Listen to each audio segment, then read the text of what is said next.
Welcome to the GSMC Car Podcast, the show that takes you on a journey to the automotive world. We talk about the latest news, from new makes and models to new technology to all of the must-have options available.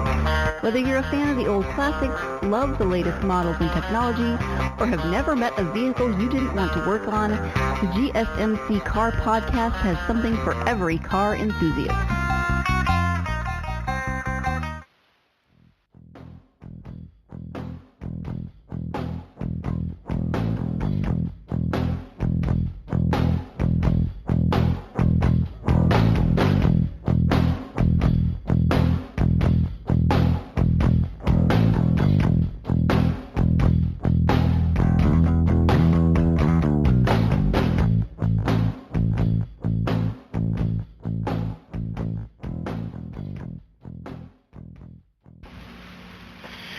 Hello and welcome to the GSMC Car Podcast, brought to you by the GSMC Podcast Network. I'm your host, David Lucy Mabel. Okay, today, folks, I have got a story. I've actually got a couple of stories. Today I was originally going to talk about French cars. However, after recent developments in my car life, I think I should update you all and see if I can tie a lesson into my recent story. What I'm basically going to talk about, I'm going to talk about the joys of DIY, essentially the joys of doing it yourself. So in this podcast, you're going to hear about the story of how I fixed my brother's car a week after Thanksgiving. You're going to hear the story about how my car ended up crapping out after that, so I ended up fixing it. And then in the last segment or two, you're going to get the lesson that you ought to learn when doing these things, because believe me, I have learned a lot. I have become sort of an amateur mechanic by force, not by choice. I have been forced to do it, but I did not choose to do this. So essentially, let's get started. So just a bit of background. My brother, actually, I'm just going to start with my family, frankly, because if you ever seen Tyler Hoover's YouTube channel, which he calls the dumbest automotive YouTube channel, whatever, if you ever see it, you know he has what he calls the Hoopty fleet. His cars are obviously a lot more expensive than ours, and frankly, probably a lot more expensive to fix too. But we've got 7 cars in our family, and they would all be described as hoopties if we are going to really use the definition of the term. Heavily depreciated luxury cars, with a couple of issues. Frankly, a couple of issues that maybe aren't worth sorting out. But trust me, these issues were worth sorting out, which is why I ended up taking matters into my own hands and I did them myself. Hence the title of this podcast, The Joys of DIY. So let me start out. Of our 7 cars in our family, only one of them technically doesn't belong to us. It's my dad's work vehicle. It is I believe a 2017 or 2018 Nissan Frontier. That thing has been fine. I mean, we don't do much with it because obviously it's his company vehicle, so he takes it in whenever it needs service to the dealer. The company pays for it. It's not really our responsibility. Concerning the cars that are our responsibility, I'm going to start from oldest to newest. The oldest car that we have is a 2000 Mercedes-Benz E320.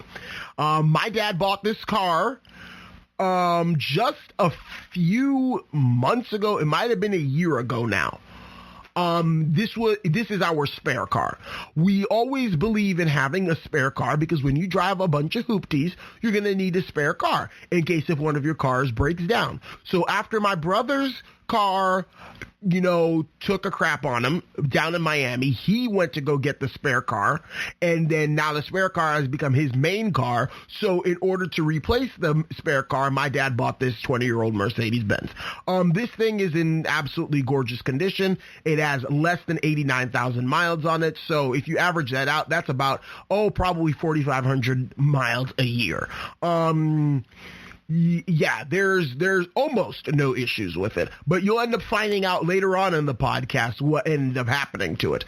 The next one after that is my brother's 2002 Cadillac DeVille. In fact, his first car that I just mentioned that had taken a crap on him was also a 2002 Cadillac DeVille. It looked almost exactly like this one, except this one doesn't have a sunroof. His first one did have a sunroof, but his first car, unfortunately, is no more, so now he's using the former spare car as his main car.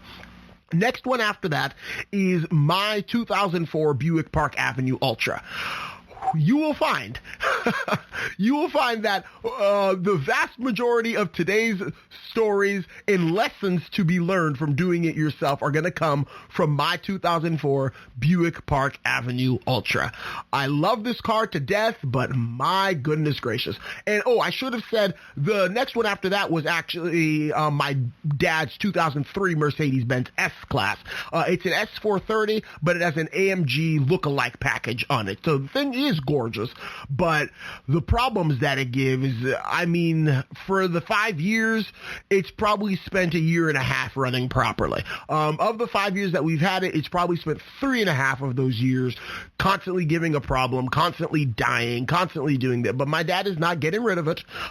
So yeah, that's a German disaster of a car. And then after that one is my aunt's 2005 Buick Park Avenue Ultra. My aunt loved my car so much upon coming to the United States that she had told herself that when she gets her first car, that she is going to buy one just like mine. So that's what she did. She found a 2005 Buick Park Avenue Ultra. It's even the same color as mine, and she bought it, and her car has been relatively reliable. There have been some quirks here and there. It's got like 154,000 miles on it, which frankly, for those Buick 3800s, is really nothing at all. But, yeah, it's fair share of quirks. She's had to, change like the blower motor and transmission mounts and motor mounts, and, her dashboard buttons aren't working properly. So her dashboard buttons aren't working properly, so that's a bit of an issue. But as you will find out later, I end up solving that issue, or at least I'm going to solve that issue. And then the last but not least is my dad's 2008 Infiniti M35X. Of all the cars on this list, this one being the most recent, being the newest, gives the least amount of problems. This car, besides rotors needing to be changed at some point, and of course new tires, which are just maintenance problems, it's not failures. This car hasn't failed at all. It's been very, very, very reliable. We've had it since 2017. It has not given us a problem. When I was in Tennessee in 2017, that's the car that my dad took up to come and see me over the summer. So yeah, that Infiniti has been nothing but reliable, and I only have good things to say as far as it goes mechanically. Comfort, build quality, that's a different story, but you all know how Nissan products are, so that shouldn't be, an issue. But anyway, let me get into my first story. Now that you all have a good background on what on earth goes on at the Lucy Mabel car family, the Lucy Mabel Hoopty Fleet, if I could put it that way. So, my brother, like I mentioned, has a 2002 Cadillac DeVille. Now, my brother is not the best at taking care of cars. In fact, he's very bad at it. He's negligent. My brother is the type, he'll run his car without coolant. The car will overheat, and then you tell him not to drive it while it's overheating. He's like, well, I only have to go a mile up the road, so he drives it anyway. He's the type who will never refill his windshield washer fluid, something as trivial as that. He won't do that. He's the type, he doesn't know how to reset his car's computer. So when he gets an oil change and the car keeps on saying, change engine oil or oil life 0%, blah, blah, blah, anything relating to that, he's the type, he doesn't know how to change that, so he just leaves it. He's the type that he doesn't know anything about his car, so his car might shake a little bit, And then he's like, oh, the engine has a problem, blah, blah, blah. And then he freaks out and then he wants to write off his car. So now that you've got that background, get this. My brother's car was originally purchased as a parts car for his first car. His first car, which is a 2002 Cadillac DeVille. This was originally purchased as a parts car. So this car was purchased for $300. It was purchased for $300 from this couple that was moving out of Cape Coral, and the car wasn't running at the time, and they just desperately needed to get rid of it. So my dad went over there. He saw, I think, the ad on either Craigslist or Facebook Marketplace, and they're like, $300, come and take it. We need to get rid of the car. We're leaving town tomorrow.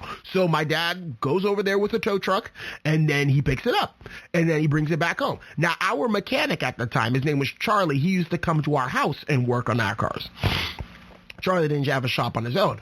So what he did, he basically took apart that Cadillac and then used the good parts off of it to put onto my brother's car. And then that car sat there for a while, eventually got registered, and then Charlie got that car running with various parts, various new parts, parts from the junkyard, just a mismatch of different sorts of parts from different cars. Well, my brother thinks that because this car was bought for $300, that means it's automatically not good, and even though he's been driving it for the better part of a year now, since his other car crapped out on him, he's just saying, oh, the car, remember, he bought it for $300, blah, blah, blah, nah, nah, nah, nah, nah, nah, nah. Like, he's just whining, which in reality, Charlie went through every single system on the car. There is nothing wrong with it. I mean, the only thing I can think of that is definitely wrong with the car is the rear suspension needs to be replaced. His air shocks are just completely blown out in the back. But that's common on these GM full-size cars from this time period. So, I mean, that's not something, that's going to prevent the car from running or anything of that sort. However, recently he's had a problem. Now, his car, he thinks it has a lot more problems than it actually does because he doesn't know how to reset his computer. So whenever a small problem comes up, the computer keeps on thinking that problem is there, and he never knows how to reset it, and he never gets it checked out. So he ends up having a lot more warning lights on his dashboard than what is actually wrong with his car. Well, his check engine light has been on for quite some time. But then he noticed that the car was not accelerating properly. He noticed that the car was beginning to stall, and he noticed that the car was not running properly. So what he ends up doing, he ends up taking it to a mechanic down in Miami. Mechanic down in Miami says it's a camshaft position sensor, not a crankshaft position sensor, which is common on these North Star engines, but a camshaft position sensor. Now, he was like, I've never heard of this, blah, blah, blah, obviously, because my brother doesn't know anything about cars. But he had been told by the mechanic that the North Star engine has 3 to 4 camshaft position sensors. And right off the bat, I was suspicious about that. I was like, I don't think that's the case. I was like, the most you're going to have is 2 camshaft position sensors, 1 for each cylinder bank. But even I wasn't sure about that because I had 2 Cadillac DeVilles with a North Star engine. Granted, they were a slightly older version than this North Star, but still a North Star nonetheless. And I had never had to do anything with my camshafts. The only time a camshaft ever came up was when my car finally died. Miss Faith, back in 2017, her water pump pulley seized and snapped the camshaft in half. That's the only time I ever was aware of a camshaft in a North Star engine. This time it was a camshaft position sensor. So, nonetheless, he ends up saying, the mechanic that is, saying that, it's going to take $700 to fix my brother's car because he's going to have to go deep into the engine, take it apart, change the camshaft sensors, blah, blah, blah, nah, nah, nah. And I was like, no. Take it to another mechanic. Get a second opinion. Another mechanic had said that the reason why his car was running so badly was because he needed new engine mounts. And I told him that, yes, you do need new engine mounts, but that's not going to cause your car to stall if you have bad engine mounts. So he's also wrong, this mechanic. So I was like, okay, what could be the issue here? Now, my brother, at this point, he's at his wit's end. He's called up my mother. He's like, Mom, I'm going to need a new car. My car is not working. Daddy and Dada, that's what he calls us, are wanting me to keep the car, but I'm just tired of it, blah, blah. He's throwing a fit. And then me, on the other hand, I am trying to think, I'm like, okay, if this car is that bad, then maybe he should just get rid of it. Because, a North Star engine with 158,000 miles on it, granted, the body of the car is holding up beautifully. The interior, it could be better, but the interior is not bad. And, everything else cosmetically in the car seems to be holding up. So, but I was like, a North Star engine at 160,000 miles. It has 158. I was like, it's probably not worth saving. So, he might as well just save up to get rid of this car and get another one. And then my mother was like, yeah, I think that's a good idea. And my dad, who had remained skeptical, because my dad is a wise man, if I have not told you this, my dad is wise when it comes to, making difficult decisions like this. He was like, you know what? Yeah, he might want to get rid of the car eventually, but just let's see what the problem is.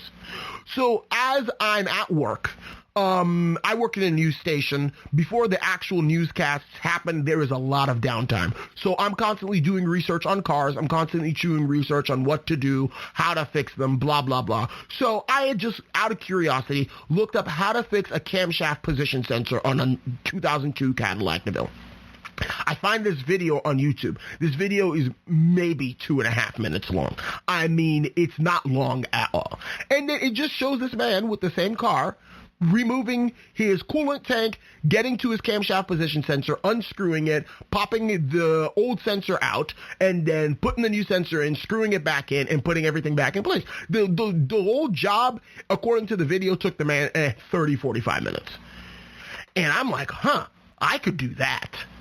So Thanksgiving weekend, obviously my brother's car is not working. So I take him, I pick him up from Miami and I bring him back home. And of course, we're running out of time in this segment because these stories are going to take a while. But trust me, you will find that there is a lesson in them. So please stay tuned after the break.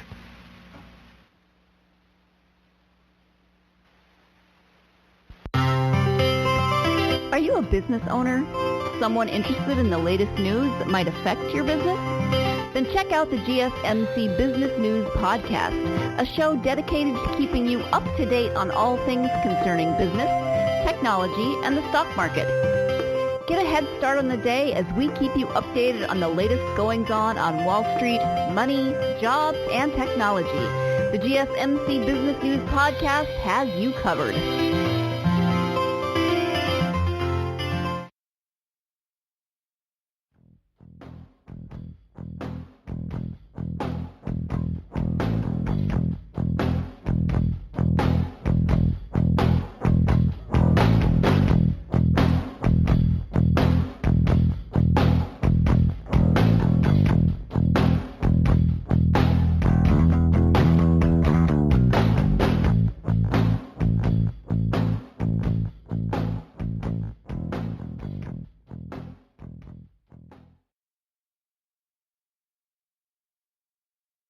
All right, folks. So this is what ended up happening.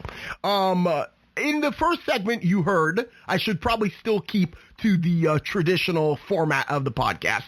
In the first segment, you heard about my family's cars, the Lucy Mabel Hoopty fleet, I choose to call them. Hopefully Tyler Hoover doesn't listen to this and doesn't get upset that I'm using his Hoopty fleet name. I hope he didn't trademark that or anything. But anyway, the bunch of Hoopties that we have outside as far as the Lucy Mabel car family goes. And then you begun to heard about my ordeal with my brother's Cadillac. So what ends up happening? I go down to Miami to pick him up Thanksgiving weekend. He comes and spends Thanksgiving with us, and I told my dad, why don't you just let him take the spare car? Our Mercedes-Benz, we have two of them. The smaller one, the E-Class, has been sitting, for probably the better part of 3 or 4 months. Nobody's needed to use it. and the air conditioning had gone out on it.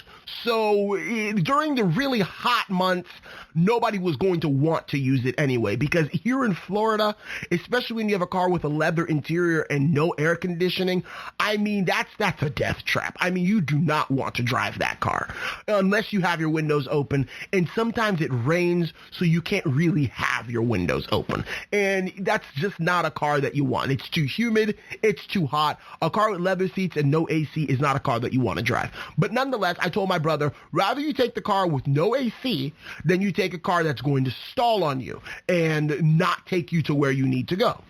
So my brother takes this car. Immediately off the bat, we have to charge the battery because it's been sitting there for several months. Nobody started it. It's dead. Okay. We charge the battery. We drive it for like an hour to get the alternator to give the battery sufficient charge. Because one thing that I've learned about these old Mercedes-Benzes, they take a long time to jumpstart, and their batteries take a long time to get up to like optimal charge or whatever.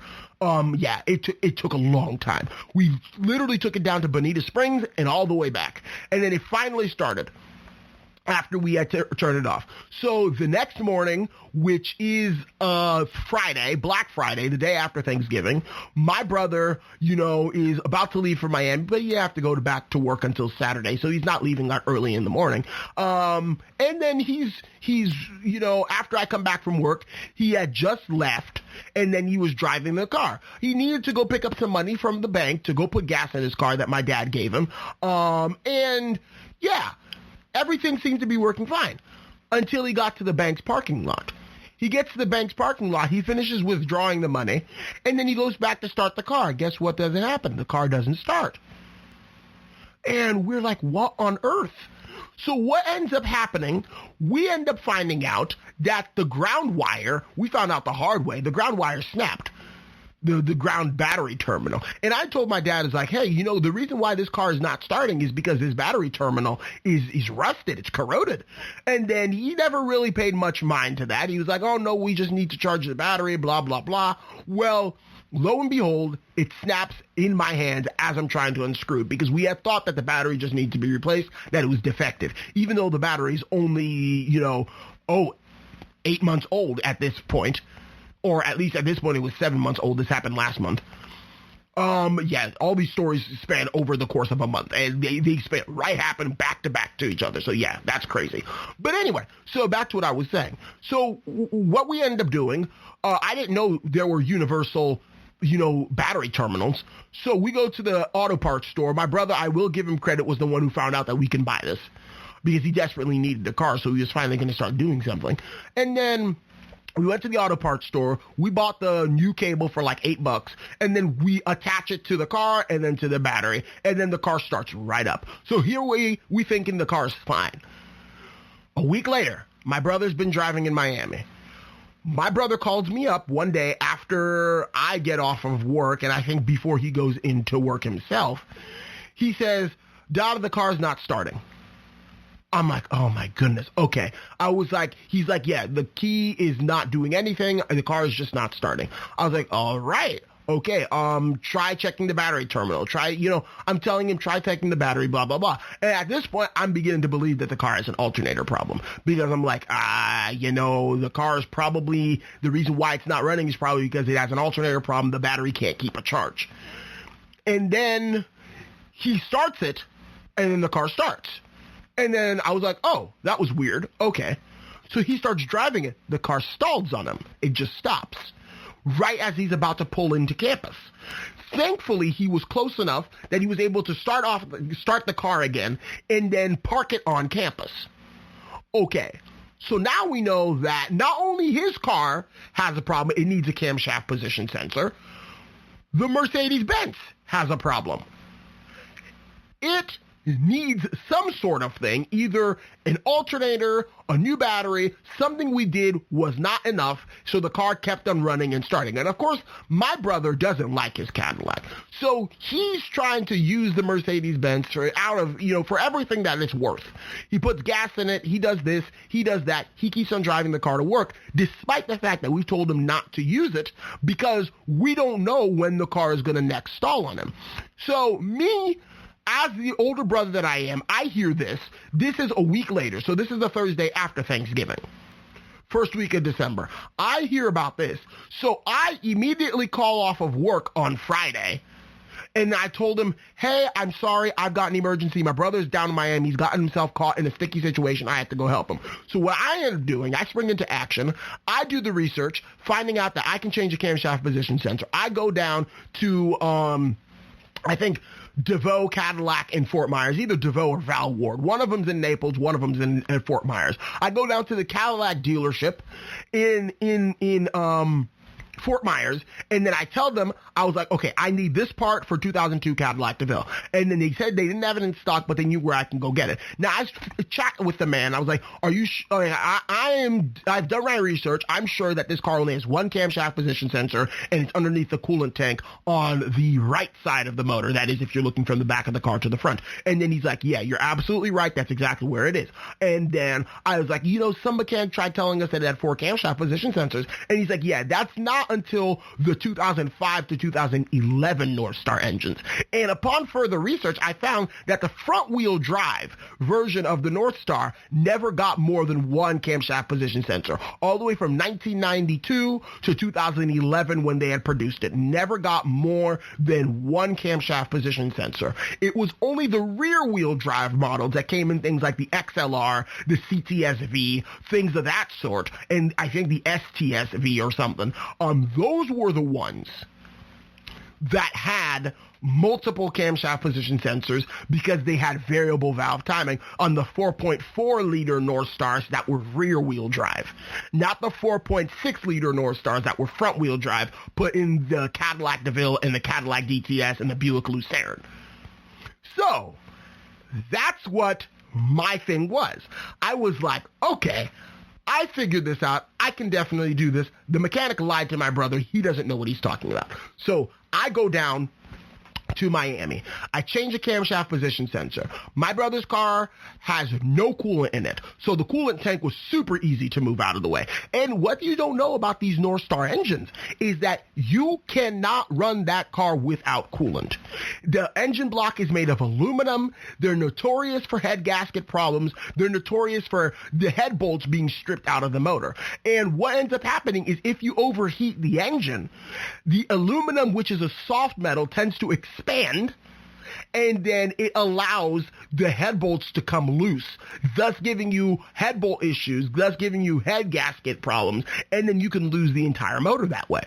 My brother, as many times as we told him, he just doesn't seem to care. He just doesn't seem to care. He's just trying to get rid of the car. He's just trying to get rid of the car, be it for better or be it for worse. If he can kill it, he'll kill it. If he can sell it, he'll sell it. If he can crash it, he'll crash it. I mean, he just doesn't care at this point.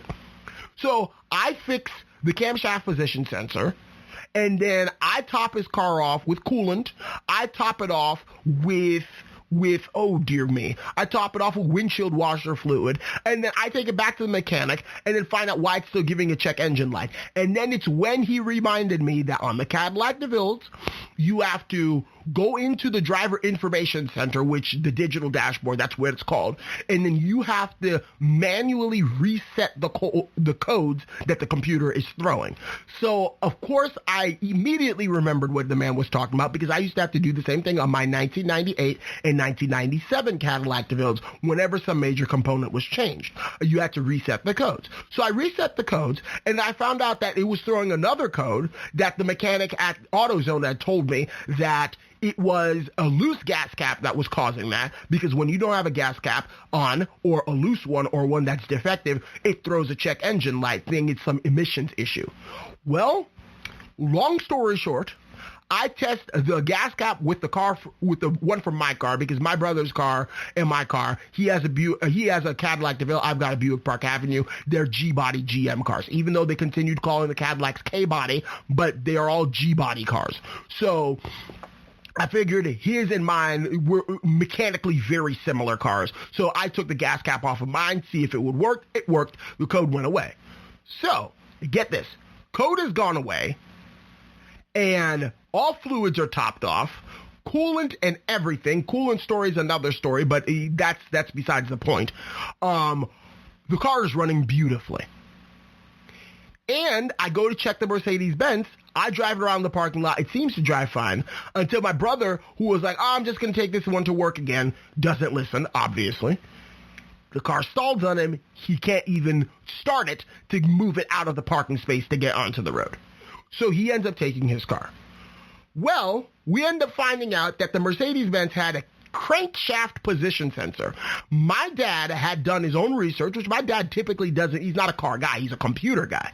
But knowing that he needed to fix his car and get it back home, because now my dad effectively is left without a car because his S-Class is always giving problems. Right now, it's got a window that won't go up. We think it's a window regulator. And of course, water is pooling in the trunk around where the battery is supposed to be. The battery's constantly not wanting to start the car, blah, blah, blah, all of this foolishness. So my dad obviously needs to figure out what on earth is going on with his car. He looks up the symptoms, and then he found out that on these E-classes, sometimes the crankshaft position sensor will go bad and it will not throw an engine code. That's why the first mechanic my brother had taken it to had said that it must have been an alternator. But then he found out that the alternator was good, so he just reset the codes in the engine. The car worked fine after that for a little while until it ended up stalling again. So my brother takes it to the mechanic, and he pays for it, bless his heart, for it to get fixed. It was like $190. And then so he pays for that part for it to get fixed, and then the car is fine. Well, thank goodness that the car got fine, because I was getting to the point I was irritated, and I was like, you know what? I can't leave that car on campus because I let him use it under my name because I'm also an FIU student, but then they kept on charging me because he kept on parking illegally. So I told him that I wasn't going to handle it. I wasn't going to handle it, and I wasn't going to deal with it. And so what ends up happening after that, I end up going down to Miami last weekend to go pick up the car. And this is where I will leave you in this segment. So please stay tuned unto the next segment so you can find out what ends up happening not only to his car, as in the Mercedes-Benz, not his Cadillac. His Cadillac was fine. And what ends up happening to my car that same week that I choose to go down to Miami to go pick it up. So please stay tuned and enjoy the break. Tired of searching the vast jungle of podcasts? Now listen close and hear this out. There's a podcast network that covers just about everything that you've been searching. Hey! The Golden State Media Concepts Podcast Network is here. Nothing less than a podcast bliss with endless hours of podcast coverage. From news, sports, music, fashion, cooking, entertainment, fantasy, football, and so much more. So stop lurking around and go straight out to the Golden State Media Concepts Podcast Network. Guaranteed to fill that podcast itch. Whatever it may be. Visit us at www.gsmcpodcast.com. Follow us on Facebook and Twitter, and download us on iTunes, SoundCloud, and Google Play.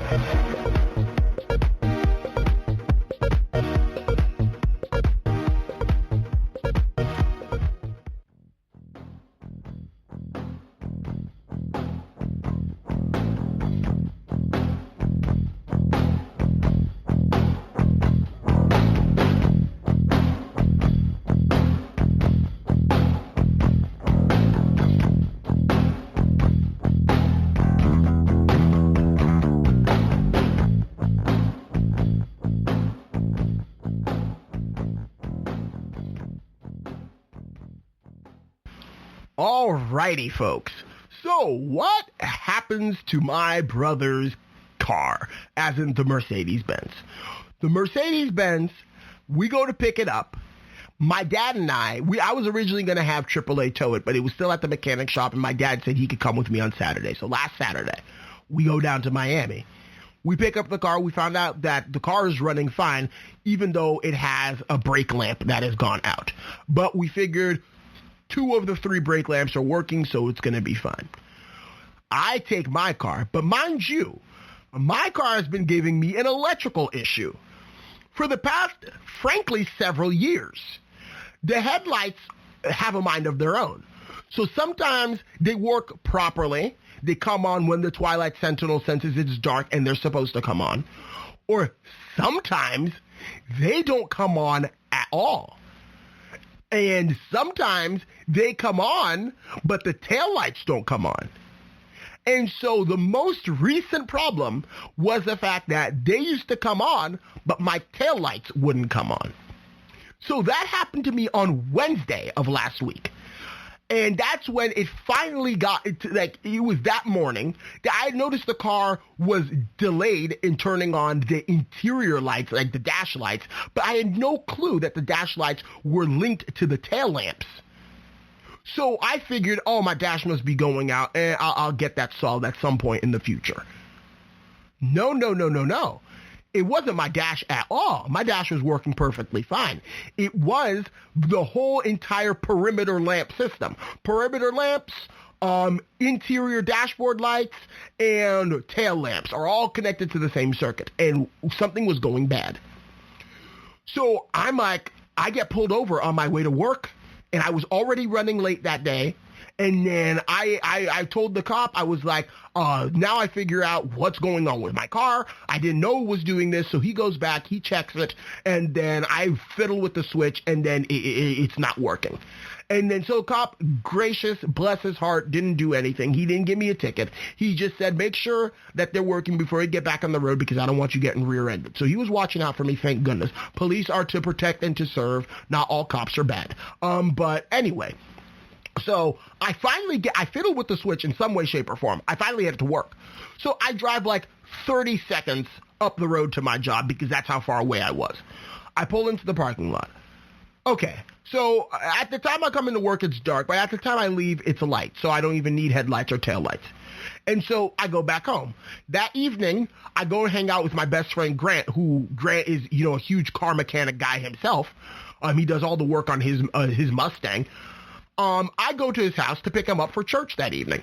And then, we're hanging out, and then it's dark at around 6:30, 6:45 when we leave his house. We were going to grab dinner, and then we were going to head to church. I told him about what had happened that morning, and I told him sometimes they come on, sometimes they don't come on. And then I go out to my car. We usually take my car because my car is more comfortable than his is. The tail lamps aren't working. And the interior dashboard lights aren't working. So I was like, oh, fiddlesticks. Okay, so what am I going to do? And then so my Grant's like, okay, we'll just take my car. Just put your car in the driveway. So I end up coming back that evening after church. We fiddle with the switch some more. And then I was like, you know what? I'm going to be late for work in the morning if I don't get some proper sleep. So I'm going to go home. So I drove the car home with no tail lights and no interior lamps, only headlamps. And I was like, you know what? I just hope that a cop doesn't pull me over, but I'm going to need to get home. Next morning, I park the car because I need to figure out what on earth is going on with it. So I take the small Mercedes-Benz, which is in good working order now, save for the brake light that's out. I take it to work, and then I come back that afternoon, and then my resolution, I'm sorry, I misremembered. I take my car to work the next morning, and then I resolve to take it to Dixie Buick and GMC down in Fort Myers last Friday. So I get there, and I spend about 4 hours getting a diagnostic on my car because I figured if it's the headlight sensor, there is nothing that I'll be able to do to change that, or so I thought. And I'm going to have to go to the dealer and get a proper dealer inspection, find out all the systems that are wrong with my car. They are Buick people. They know Buicks, so they're going to find out what's wrong with it. Immediately upon entering the dealership, I pull into the service department, and it's as if though the people are confused as to why I'm there. I have the oldest car on the lot, as a matter of fact. Of the hundreds of cars that were there, I looked at but I have the oldest car. Of all the customers, I have the oldest car. My car was produced in October of 2003. So it is a 2004 model Buick Park Avenue Ultra. The car is 17 years old. I don't think these people ever see Buicks that old because, they're they're just not so common anymore. They're not around. And so they finally give me the light of day. They asked me, what can we do for you, sir? And I was like, okay, my tail lamps aren't working when my headlights come on, so I'm going to need some assistance. Okay, so they go in, and the man talks to me, and then he's doing everything on the computer, and then he finally turns to me, and he's like, all right, okay, what's wrong with your car? And I was like, he's like, it's going to be $140 to do the diagnostic. I was like, you know what? I'm just going to foot the bill. I had to pay for my storage unit, but I was like, I need a proper legal car to drive, so that's what I'm going to do. I'm just going to foot the bill for this. And I told them, are they going to check every system of the car? They're like, we will check anything you tell us to check. And I was like, okay, perfect. Here's the problems with my car. My car has a tail lamp issue. Headlights are coming on. Tail lights are not coming on. I told them that my car has a blower motor problem. The blower motor comes on sometimes, doesn't come on at other times. I told him that the car shakes between 60 and 80 miles per hour. I told him that the gas gauge is inaccurate once it gets down to a quarter tank. And I tell him that the rear suspension is not pumping up because there is a leak in the air lines. And so my car has about 5 or 6 problems.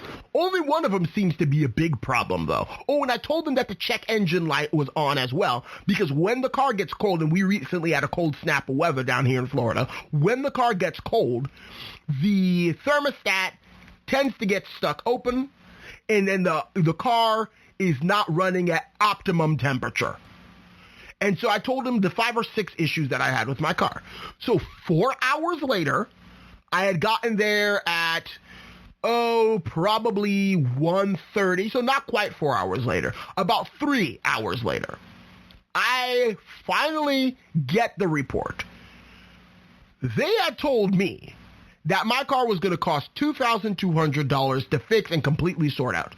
And the man told me, even if I had the money, he wouldn't fix the car because the car's not worth it.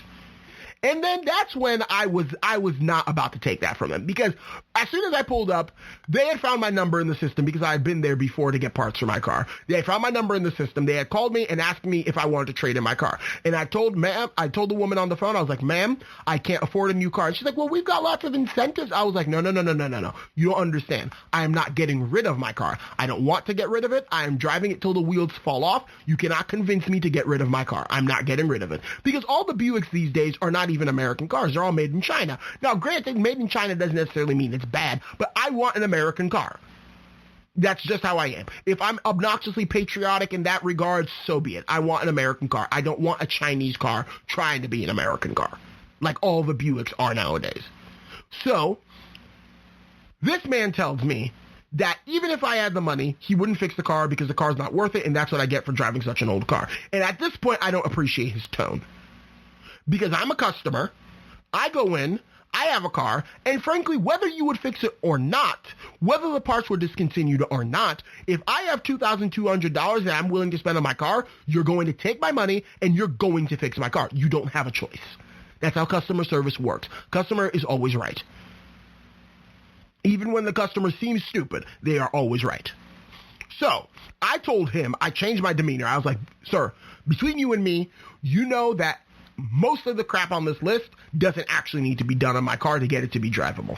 I was like, I do most of the work on my car myself. But after checking every single thing that I could possibly check that I knew how to, I had a feeling that I just needed to take it to the dealer, and that's why I'm here today. Just so I can get my car legal to drive. Because as far as driving goes, car drives fine. I took it up to Connecticut last year on a nearly 5,000-mile road trip. So the car is fine.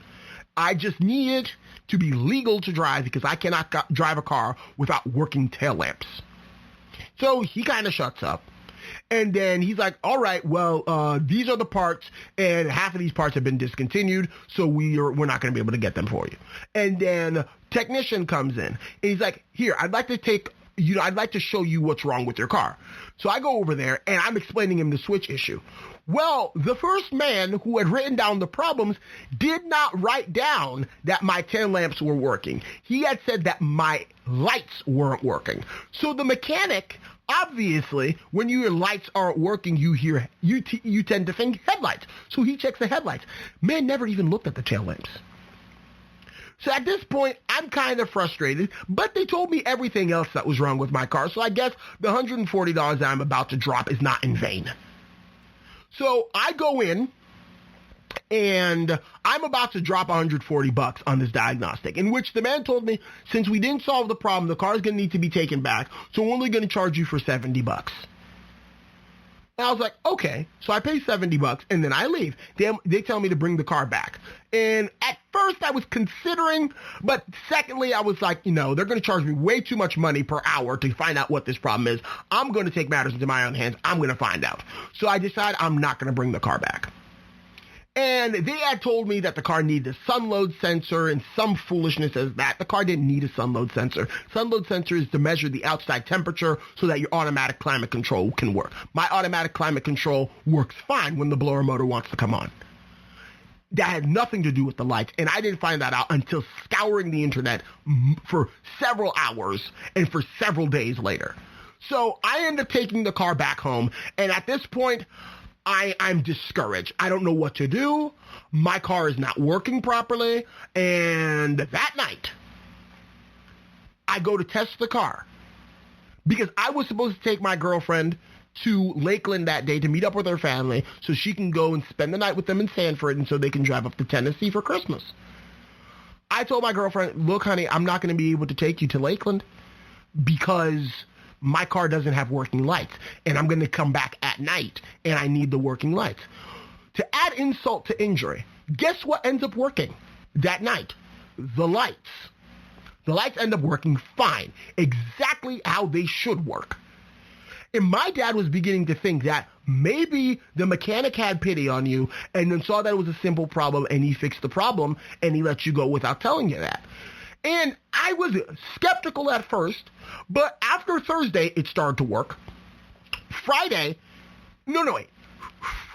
was when I took the car to the mechanic. So Friday evening, it was Thursday. It was definitely Thursday. And then so Thursday night, it was working. Friday, it was working. Saturday, when I went down to Miami, it was also working. So I'm assuming the car is fine. So I was like, okay, well, that was weird, but I'm still about 10-15% skeptical.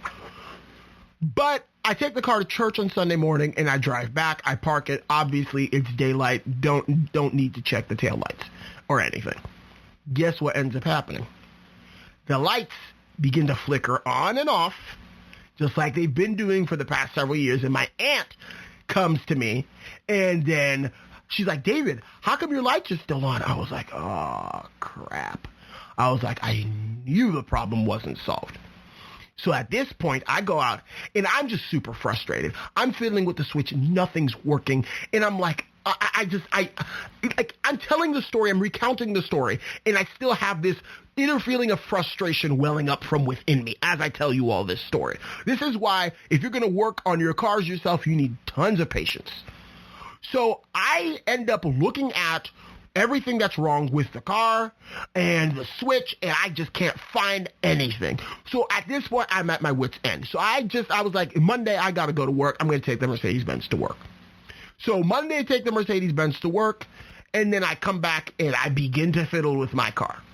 Well, this is where I'm going to leave you for this segment. Please stay tuned for the last segment so you can finish hearing the story and so you can know the lessons that I have learned and that hopefully you can learn whenever you choose to do stuff yourself on your car or your family members' cars for that matter. So please stay tuned after the break. Do you work in the world of marketing and advertising? Are you a media buyer or the owner of an agency? Have you been looking for a podcast to help stay on top of all the goings-on of those worlds? The GSMC Marketing News Podcast is dedicated to keeping you up to date on all things concerning marketing and advertising. Get the latest marketing news, from what major businesses have planned for the coming year to the newest trends in advertising, from podcasts, digital and streaming, to the old standbys of radio, television, and billboards. The GSMC Marketing News Podcast has you covered, whether you're a marketing agent or a business trying to expand your brand.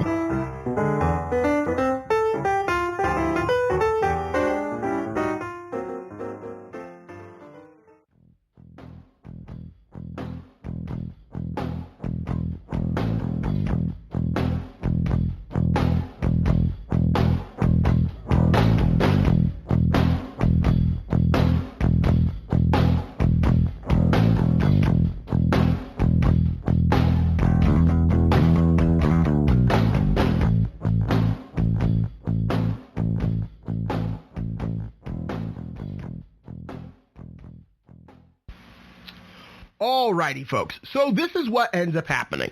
But first, I should probably give you a recap. You've heard the story of my family's cars. You've heard the story about my brother's Cadillac. Now you're halfway through the story about my Buick. So let's continue. And then at the end of this segment, I am going to give you some tips and some lessons to be learned when you are doing work yourself on your car. So I begin to fiddle with the car. I'm scouring the internet. I signed up for the Buick forums. I tell them what my problem is. Everybody's saying check fuses, check ground wires. I've already checked fuses. And at that point, I thought there was only one ground wire in the car. Me being the naive person that I am, I thought it was the one that connected to the battery terminal. Apparently, there are several ground wires in a car. And so I didn't know where all of those were. So I didn't bother checking them. And I figured that they should be fine. And I'm looking in fuse boxes. I'm trying to test fuses. All of the fuses are working. People are like, oh, do you have any light relays? I was like, my car doesn't have any light relays. It only has light fuses. So I look at all the fuses are working correctly. And then, so what I end up doing, I end up asking more specific pointed questions. And then it's when I see other people are beginning to have the similar problem, but it's not the same problem. Some people said it was a bad ground. Some people said it was a fuse. Nobody had ever told me what my problem was. The people on the internet were just as stumped as I was. And because I had dropped a ton of money, which $70 to a broke grad school student is a lot of money, I dropped a ton of money trying to get, the car diagnosed. So at this point, I don't really have money to take it to a mechanic. And even if I did, I don't have time because I have to go to work at 3 o'clock in the morning every day. And right now, local time, it is 2:18 a.m. So after this podcast is done being recorded, I'm, skedaddling off to work, and I hope I don't get late. So this is my predicament. I don't have time to take the car to a mechanic. And even if I did, if the people at Buick couldn't figure it out, which granted they were probably just half doing it anyway because they just wanted me to get rid of my car and buy a new one. But if they couldn't figure out what was happening with it, what tells you that another mechanic is going to find out? So I have to take matters into my own hands. And at this point, I'm so frustrated, I'm about to write off the car. I'm like, you know what? If I can't solve this problem, I'm just going to get a new car. I was like, I'll pay off my credit card, I'll take a loan, I'll just get a new car. At this point, I don't know what on earth else to do. So what I end up doing, I end up finding out that it could be the light switch, the headlight sentinel switch. And so I go to remove my switch. And then what I end up finding out, the switch, I believe, was a problem. Because as soon as I disconnected the switch, the headlights stopped freaking out. Taillights never came on, but the headlights stopped flickering on and off when they had no business flickering on and off. Because, it was light outside. They shouldn't have come on. I was like, so the switch is the problem. So I go to the junkyard. I didn't know that there was a Buick Park Avenue at this junkyard. I had to really think in my head. I was like, you know what? I think there is a Buick Park Avenue at this junkyard because I remember pulling off the horn off of it when, my horn had gone bad. Even though I ended up using the horn from the Cadillac anyway because it was less rusty. But I'm like, okay. So I know that there is a Buick Park Avenue at Garden Street in Fort Myers. That's the junkyard. So I go there. I find the Buick Park Avenue. I'm like, I hope the Twilight Sentinel switch is still there. Twilight Sentinel switch is there. So I'm like, yes, thank goodness. So I pull it off, and a couple, some bulbs for my dad's car as well. I pull it off, and then I pay for it. They charge me like $10 for all of the stuff. And then I go back, and I change the Twilight Sentinel switch, and I plug it in, and then I reconnect my battery, and nothing happens. So at this point, I am on the brink of tears. I'm like, I love this car so much, but I'm getting so frustrated with it. Am I going to have to get rid of my car? I'm like, I don't have money to take a car payment right now. I won't be able to sell this car defective and knowing that it has an electrical problem, go and sell it to someone because they're not going to be willing to buy a 17-year-old car with an electrical problem if it's not in running driving condition. And I'm like, oh my gosh. So I'm like, I'm going to have to continue finding out what's wrong with this car. So at this point, I'm at my wit's end. My aunt was like, okay, David, check the rear tail light bulbs. And I was like, but the bulbs shouldn't be the problem. And she's like, just check them. You haven't checked them yet? Just check them. So I go and check them. Lo and behold, I find 2 tail light bulbs that are broken. And now I'm like, this must be the problem. So that same evening, I go to AutoZone, I buy 2 bulbs for the car, I put them in, and I connect everything up, and then I go to turn it on. Tail lamps still aren't working, even though I've changed the 2 broken bulbs. I'm like, oh my land. So that time, like, my girlfriend's up spending time with her family, and we haven't been able to talk much, but I told her, I was like, Katie, I just need to see your face, because I'm just so discouraged and I just need to talk to you. Like, I know that you can help calm me down. You can help soothe my pain and whatnot, because she's super patient and she's just wonderful when it comes to just helping me get through these difficult things. So I talked to Katie. Now, Katie has several brothers, 7 brothers to be exact. One of her brothers is really good at mechanic work. His name is Jordan. So she lets me speak to Jordan. Now, mind you, first time I'm speaking to this man. I wish I had spoken to him under better circumstances, but it is what it is. So he tells me, do the lights come on sometimes? I was like, yes. He's like, well, it sounds like you have an electrical short somewhere. So he's like, try looking at the switch, and if you don't have a test light, try wiggling each and every single wire that comes out of the switch until you notice something. And so that sparks me. Not with no pun intended, honestly, but that sparks me. I was like, this might be the problem. So I had a Haynes repair manual that I picked up, which is basically the Bible for repairing cars, because they're all based off of a complete tear down and rebuild of the automobile or the class of automobiles that it's looking for. And so mine is from like 1985 to 2005, a Buick, full-size models, Oldsmobile full-size models, and Pontiac full-size models. So I ended up getting this Haynes repair manual while I was down in Miami getting my brother's car fixed. I paid $25 for it. It was used. It wasn't even brand new, but I didn't care. So I end up looking at the wiring diagram in the back of the book for the exterior lamps. And then I figure out, I'm able to trace each and every single individual wire to one source. It is a brown wire that connects to the lamp control module. And from the lamp control module, there are several wires that go to the switch. So the switch has a ground wire, it has a headlight switch, it has a switch? It has a headlight switch, it has a tail lamp switch, a perimeter light switch, and it has a ground wire from the switch to the lamp control module. So I told myself, I was like, okay, I'm going to start checking what is the easiest to check first, and then I'm going to go for the more difficult stuff. So I come back from work yesterday, and then I look at the car, and at this point, my dashboard's all torn up, at least the underside is. The whole back seat is completely out of place because I had to lift it up to get to that fuse box that was back there. The whole trunk is torn up because I'm checking wires that are running down to the tail lights. I'm checking grounds. All the grounds were fine, blah, blah, blah. I'm checking all sorts of foolishness. So the car is in a state of undress, if you could put it that way. And so I go in, and then I start the car. I turn on the headlights and all of the lights. I pull the switch out completely. I turn on all the lights. And then I start wiggling wires to no avail. And I'm like, okay, so if the switch is not the problem, the lamp control module must be the problem.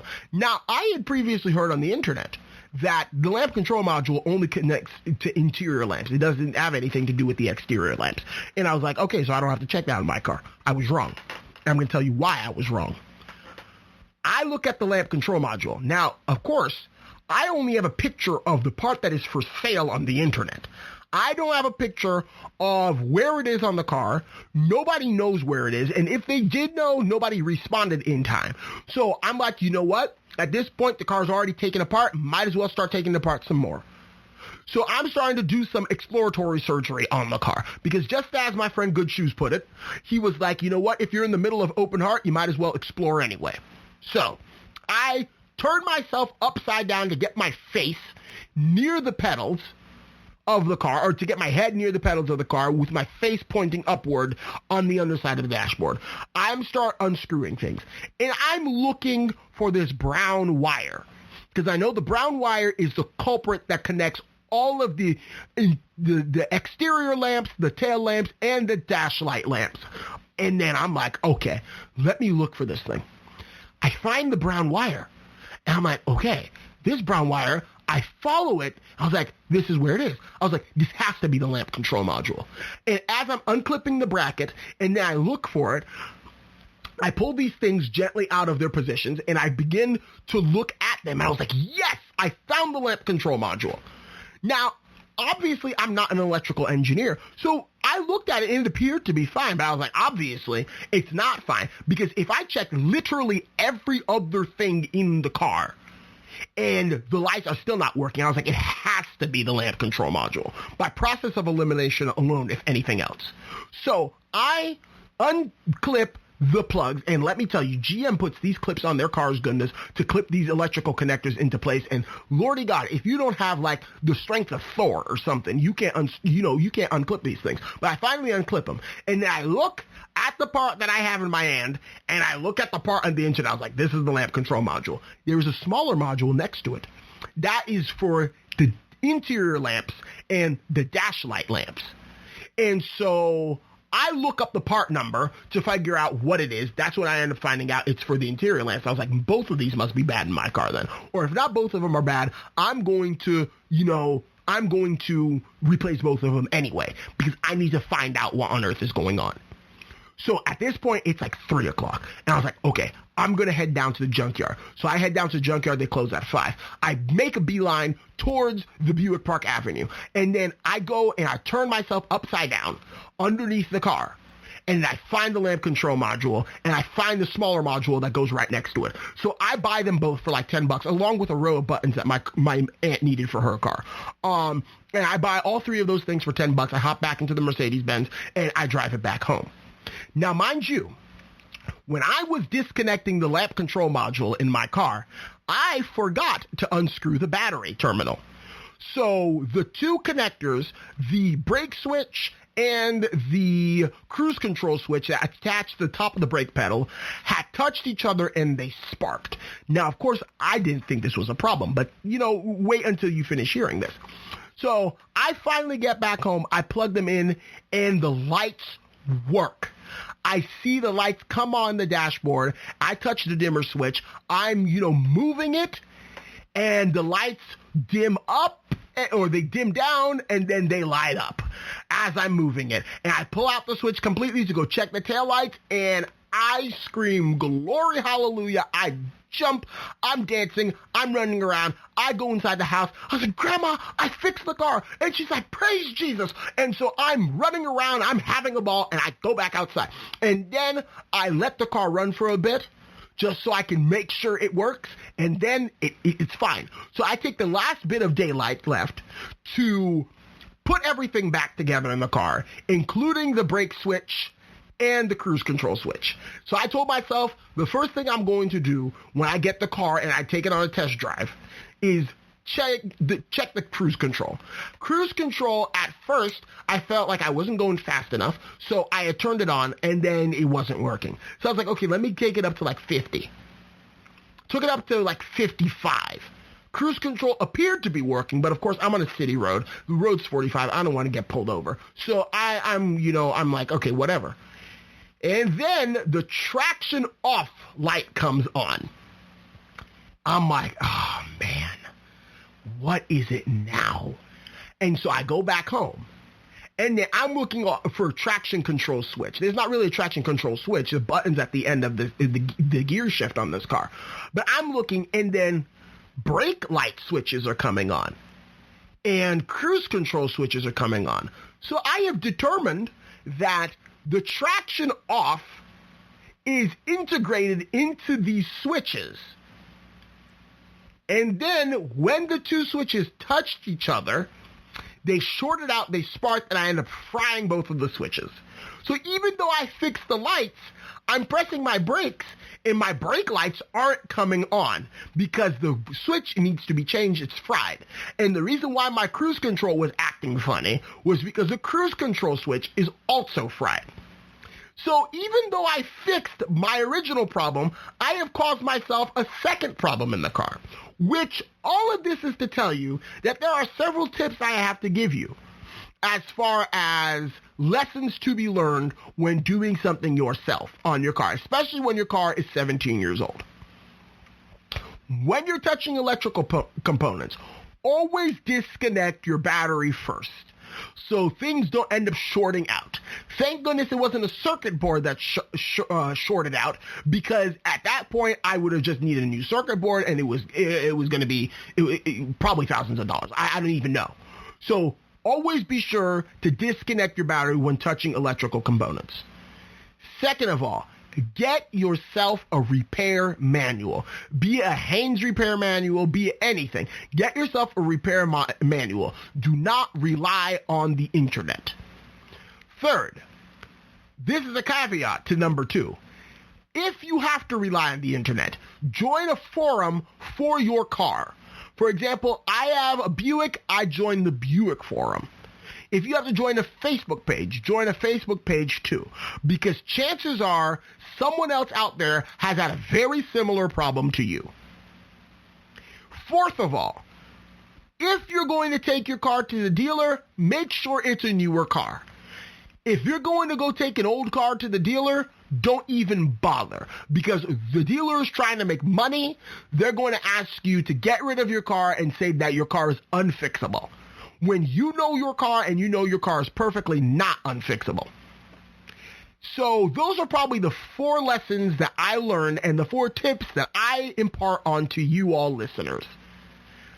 Please, when you're going to do something for yourself on your car, take all those precautions and heed my advice. You will find it a lot easier. So today, after work, I'm going to go back to the junkyard, go to that Buick Park Avenue, get the control switches from the brake pedal for the brake lights and the cruise control, and I'm going to see what happens next. So please stay tuned, or at least, no, not stay tuned. Thank you for listening to this edition of the GSMC Car Podcast, brought to you by the GSMC Podcast Network. Please share us with your friends and your family. Follow us on Apple Podcasts, on Spreaker, on the social media pages that you all know of, especially our Twitter. And please stay tuned and have a wonderful day. Bye-bye. You've been listening to the GSMC Car Podcast, part of the GSMC Podcast Network. You can find this show and others like it at gsmcpodcast.com. Download our podcast on Apple Podcasts, Stitcher, SoundCloud, and Google Play.